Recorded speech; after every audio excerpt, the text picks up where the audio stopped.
Alô, alô, escambonautas, eu sou o Wilson Júnior e hoje eu vou falar pra vocês do maravilhoso, maravilhindo Um Lugar Silencioso.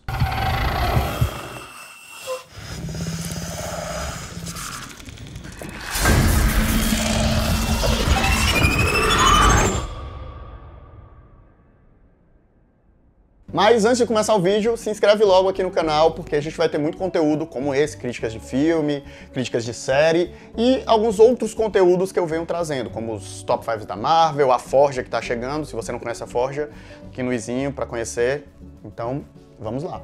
Eu acho que eu posso dizer, sem medo, que é o meu filme favorito do ano até agora. Lá vou eu, né, aumentar as expectativas das pessoas para poder estragar as experiências delas. Mas me desculpem, mas a verdade é que, mesmo com o maravilhoso Pantera Negra, esse filme ficou como está até esse momento como meu filme favorito do ano. O filme é dirigido pelo John Krasinski, se você não conhece ele é o Jim do The Office, você deveria conhecer The Office, é maravilhoso, não tem no Netflix, mas você pode procurar aí na biblioteca do Paulo Coelho, na Interwebs. Coisa que eu tenho que falar sobre o John Krasinski aqui é que eu me surpreendi, né? O papel dele que eu me acostumei e eu vi, né? É um papel de um cara meio simples, divertido e agradável, mas a capacidade dele como diretor nesse filme me surpreendeu. Ele é um filme que eu acho que vocês estão até acostumados a me ouvir falar sobre isso, como eu adoro narrativas simples. E esse é um filme de narrativa simples. É uma história de uma família que está num mundo pós-apocalíptico, né? Aconteceu alguma coisa, criaturas invadiram o planeta Terra e essas criaturas seguiam pelo som. E se você fizer o menor barulho, você atrai essas criaturas e elas, né, são super agressivas e super violentas e matam você.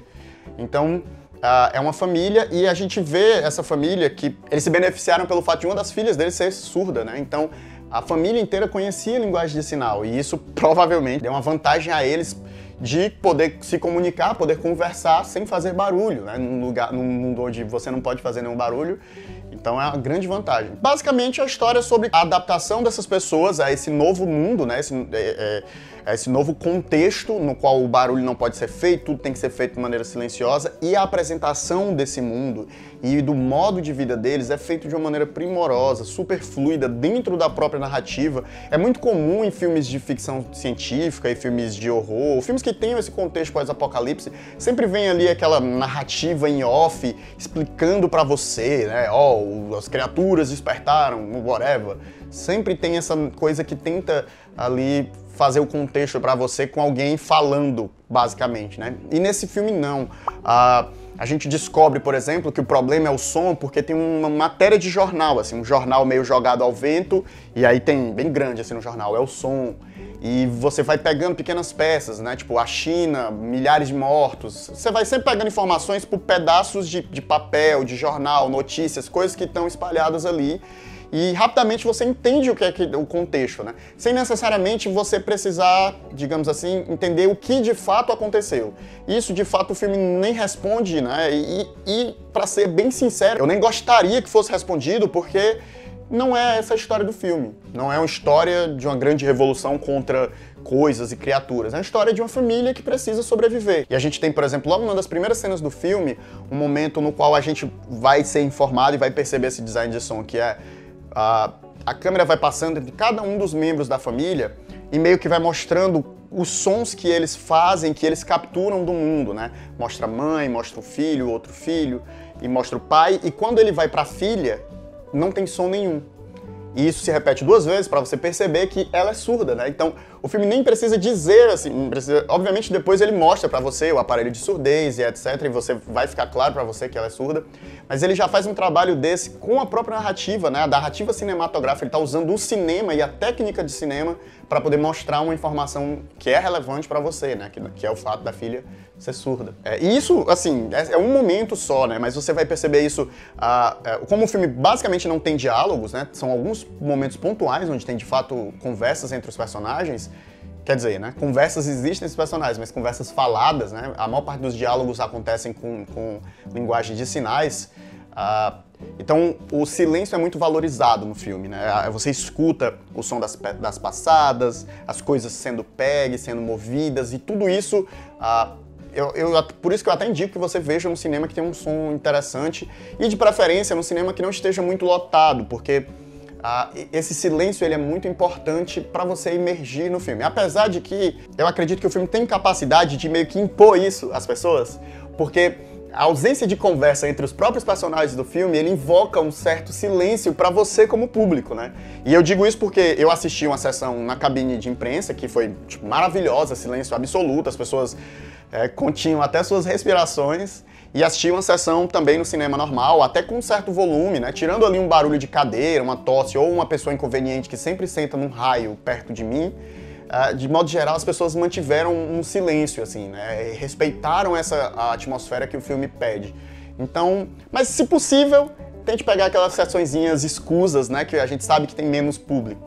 Porque a experiência é melhor, a imersão é melhor, e ele é um filme que pede imersão, né? Você mergulha mesmo na história. Queria falar um pouco também sobre os personagens, né? Como eu falei, o John Krasinski dirige o filme, mas ele também protagoniza o filme, né? Ele é o pai, né, dessa família, e a esposa dele, que é a atriz Emily Blunt, que vocês devem conhecer, né? Ela volta aqui nesse filme, né? E ali ela é a esposa, e tem os 3 filhos, né? Um filho pequeno, bem jovem, assim, com 5 anos, tem um pouco mais velho com 8 anos.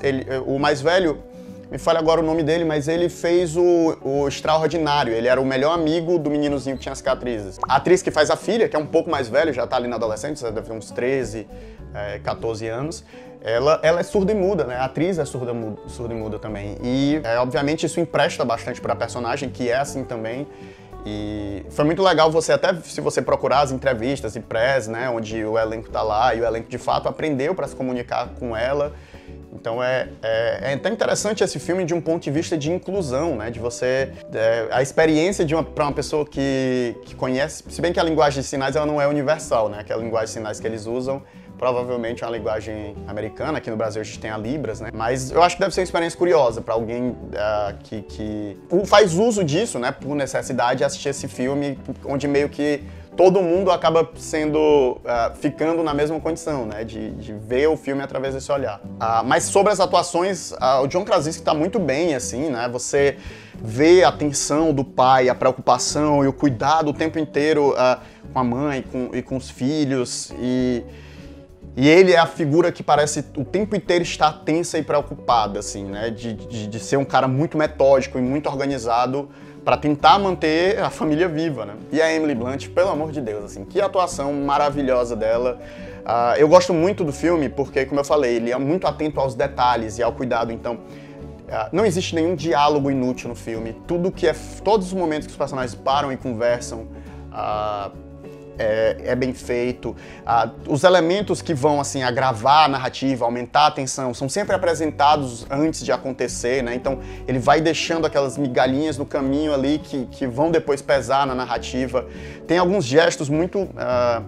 tem alguns momentos muito bonitos, por exemplo, uma cena que eles vão jantar e você vê a câmera pegar um pequeno carinho que a Emily Blunt faz na mão do filho. Então isso tudo torna o filme muito grande pra mim, assim, porque quando você simplifica e você fecha o escopo da narrativa, quando não é uma narrativa grandiloquente, né, um épico, no épico as coisas se perdem, né? Você não percebe muitos detalhes, os erros são vários, mas eles ficam ali dispersos na grandiosidade daquela coisa toda. Quando o filme ele é muito pequeno, de escopo muito fechado, a gente acaba percebendo as pequenas falhas com mais facilidade. E eu digo isso porque eu não vi essas falhas. Se elas existem, talvez alguma coisinha ali de eu achar que a trilha sonora, que apesar de ser interessante, ela antecipa um pouco as coisas, e eu acredito que talvez alguns silêncios poderiam melhorar ainda mais a experiência do filme, né? Valorizar ainda mais o silêncio, que é muito valorizado. Mas aí é aquela coisa, né? Nitpicking, né? Vocês querendo ser chato com o filme. Ele cria uma tensão logo no primeiro ato que ela não vai te deixar até o momento que o filme acaba, e o filme acaba e você permanece tenso. Assim, você ainda vai... Se você é uma pessoa que tem ansiedade, você vai ficar agoniado, assim, porque é um período de tensão tão longo, você passa pelo menos 1 hora de filme tenso o tempo inteiro, né? Com expectativa do que vai acontecer em seguida, ele não lhe dá uma folga. E por fim, eu queria falar do design das criaturas. Elas aparecem, o filme não esconde elas, como é muito comum em filmes que tem monstros, que tem criaturas, né? Aquela coisa que você tem uma cena ou outra do monstro e normalmente esse esconder não é bem feito, né? Na maioria dos casos, é mais realmente por uma questão de que o próprio design da criatura não tenha sido muito bem feito. Nesse caso aqui, são criaturas muito bem feitas, né? A aparência delas, como elas seguiam pelo som, né? Você vê o crânio, o monstro. Lembra um pouco aqueles Lickers do Resident Evil, pra quem conhece aí o jogo, lembra um pouco essas criaturas. Eu adorei, é o filme assim que realmente esse ano me pegou assim de surpresa, talvez eu até tenha atrapalhado um pouco a experiência de vocês com a minha expectativa e meus super elogios ao filme, mas eu acho que é um daqueles filmes que é tão bem acertado que dificilmente você vai de fato se decepcionar só porque você viu alguém falar de maneira muito apaixonada sobre ele. Se você gostou, dá o joinha, mais uma vez se inscreve no canal e a gente se vê na próxima. Tchau!